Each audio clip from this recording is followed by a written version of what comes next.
A few moments later. Pertama, yaitu pengertian ilmu nuzul Al-Quran. Kata nuzul berasal dari bahasa Arab, yaitu nazula, yang secara bahasa berarti turun, jatuh, tinggal, sementara, dan hal yang menimpa. Dan secara istilah, nuzul adalah turunnya Al-Quran kepada Nabi Muhammad SAW yang dibawa malaikat Jibril ke bumi. Terkadang Al-Quran menggunakan kata nazala seperti nazala al-furqan dan seperti nazala fi lailat al-qadar. Kata nazala menunjukkan makna bahwa Al-Quran pernah turun sekaligus dan terkait dengan ruang dan waktu. Sedangkan kata nazula memberi petunjuk bahwa Al-Quran turun berangsur-angsur dan terkait dengan ruang dan waktu. Oleh karena itu, ulama klasik atau salaf sehingga agar abad ketiga memahami arti kata turun dalam arti ditampakkan atau diperkenalkannya Al-Quran ke bumi ini pada waktu yang tepat dan tempat tertentu. Pengertian arti dari ilmu nuzul Al-Quran. Al-Quran adalah al-kalam an-nafsi yang terdapat dalam zat Allah. Sebagaimana Al-Quran juga bisa didefinisikan dengan lafaz yang turun kepada Nabi SAW yang tertulis dalam mushaf dari awal surah Al-Fatihah hingga akhir surah An-Nas. Ketika kita berusaha untuk menempatkan arti an-nuzul secara bahasa kepada Al-Quran, maka ditemukan arti-arti tersebut yang tidak layak untuk disematkan ke dalam Al-Quran, kecuali dalam bentuk majaz. Kalau dipandang Al-Quran sebagai kata al-kalam an-nafi yang terdapat dalam zat Allah, maka tidak layak dimengerti an-nazula sebagai bahasa, karena arti-arti tersebut hanya sesuai dengan al-hawadis baharu, sedangkan zat Allah suci dari hal yang demikian. Selanjutnya saya akan menjelaskan tentang turunnya Al-Quran. Turunnya Al-Quran memiliki dua pendapat yang berbeda, yaitu pendapat pertama mengatakan bahwa Al-Quran diturunkan sebanyak 2 kali dengan 2 cara yang berbeda.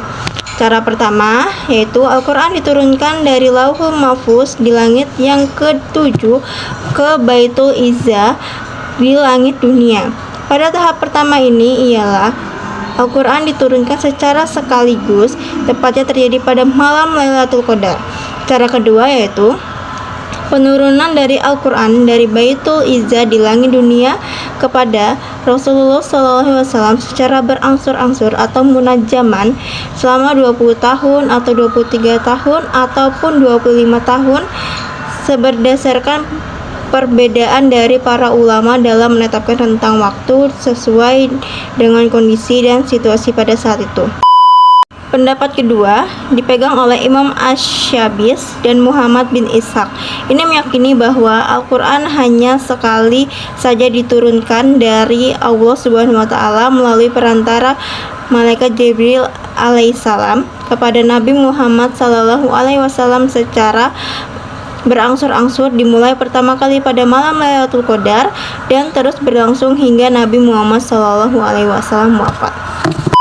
Ini saya akan menjelaskan tentang sejarah Al-Quran. Al-Quran, yang pertama, Al-Quran tidak berupa tulisan. Pada saat pertama kali Al-Quran turun, tidak berupa tulisan atau buku, tetapi berupa suara malaikat Jibril. Jadi jangan pernah membayangkan jika malaikat Jibril membawa Al-Quran turun berupa buku. Malaikat Jibril tidak pernah membawa media apapun. Malaikat Jibril hanya membacakan Al-Quran dengan suaranya. Lalu Nabi Muhammad SAW mendengarkan apa yang dikatakan malaikat Jibril. Rasulullah Shallallahu Alaihi Wasallam mendengarkan Al-Quran lalu masuk ke hati sanubari Rasulullah Shallallahu Alaihi Wasallam dan tersimpan abadi, tidak akan hilang.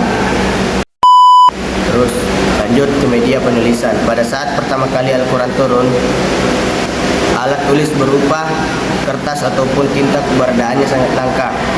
Keberadaan kertas tersebut menjadi masalah tersendiri. Media untuk penulisan Al-Quran pun menggunakan bahan-bahan yang ada di sekitar lingkungan mereka. Media penulisan yang sangat terkenal di masa itu adalah kulit hewan, dikarenakan sumber bahannya tersedia. Contoh kulit hewan yang digunakan untuk media penulisan seperti kulit kambing, sapi ataupun unta. Selain kulit hewan, ada media penulisan lainnya yaitu batu. Al-Quran pada masa kepemimpinan. Di masa Abu Bakar As-Siddiq, setelah Nabi Muhammad SAW wafat, pemerintahan Islam diteruskan oleh Khalifah Abu Bakar. Saat itu ayat Al-Quran telah terpelihara dalam hafalan dan catatan para sahabat. Tetapi kondisinya masih terpencar-pencar. Peristiwa yang melatar belakangi adanya penulisan Al-Quran pada masa Khalifah Abu Bakar adalah banyaknya penghafal Al-Quran yang gugur dalam perang Yamamah yang mengakibatkan tewasnya penghafal Al-Quran dalam jumlah yang signifikan. Keadaan tersebut membuat Umar bin Khattab khawatir akan punahnya Al-Quran apabila tidak segera dilakukan kodifikasi. Umar bin Khattab menyampaikan kegelisahannya kepada Khalifah Abu Bakar dan menyarankan untuk mengumpulkan seluruh ayat Al-Quran yang saat itu tersebar dalam ingatan maupun catatan para sahabat.